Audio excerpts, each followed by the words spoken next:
You know, when I was flying F-18 Hornets for the United States Navy, we had a way of judging whether or not a pilot was prepared to go flying that we called current and proficient. Now, current meant that you had flown recently.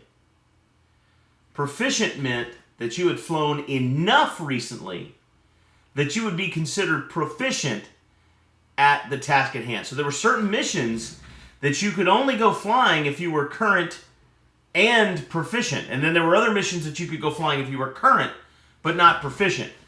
And so there was a number of flight hours and things like that that they would use to judge whether or not you were current and proficient or just current and that sort of thing. But I'm going to let you know that the reason for this was because we knew that as F-18 Hornet pilots, we could go out and really hurt ourselves trying to execute certain missions if we hadn't been in the cockpit enough. In other words, if we hadn't been flying enough to be comfortable in the jet, to be ahead of the jet, to be thinking ahead of what's happening with the aircraft. And when the Earth is moving beneath you at 600 miles an hour, you have to think quickly. And you have to some things have to be just kind of on autopilot, don't they?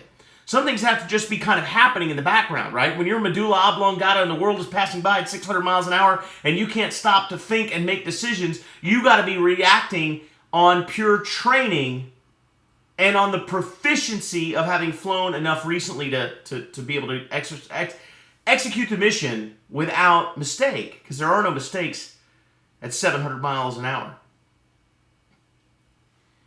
And so current and proficient was extremely important when flying. Well, I'm here to tell you that when it comes to your business, when it comes to executing as a professional of your craft, whether it's sales or customer relations or management or whatever the case might be, wherever it is you fall in your career,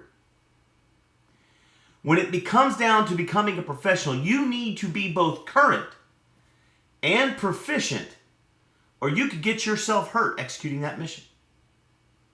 Allow me to explain.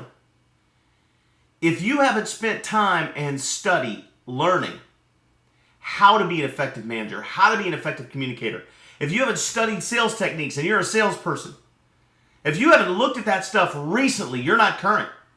If you haven't looked at that stuff and studied it recently, frequently, you're not proficient. And if you go into a negotiation as a salesperson with someone who's good and you're not current or proficient, you're going to get killed. You're going to get slaughtered. And salespeople, you know what I'm talking about. You ever walked away from the table going, my God, I just got beat up, right? I just got beat up by somebody who knew what they were doing.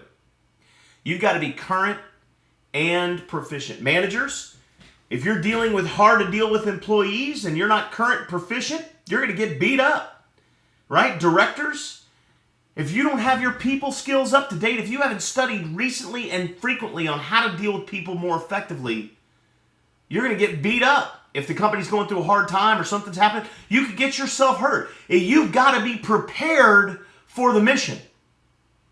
So how do you know if you're prepared? Well, let me give you an example. As a salesperson, you probably need to learn some techniques on how to relate, how to endear, how to create rapport, and then how to close, right? Those are some basic, simple things about sales. What if you're unproficient in any of those areas? Is there a chance you could lose a sale along the way? Of course there is. Is there a chance you could lose the sale anyway? Of course there is. But are your odds going to be better if you are current, proficient in all those areas? Of course. Of course.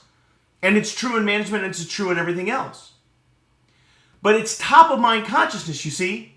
Because in any industry, for example in sales, as an example, there are certain objections at the closing point that you're going to hear time and time and time again. For example, in my business, there are no time, no money, got to talk to the spouse, need to pray, tried one of these before, right? Like these are the common excuses that we all hear. Guess what? If you don't have an instantaneous, practiced, natural, empathetic response to those objections ready to go, you're going to get caught off guard, you're going to become uncomfortable, which is going to make them uncomfortable, and you're going to lose that transaction.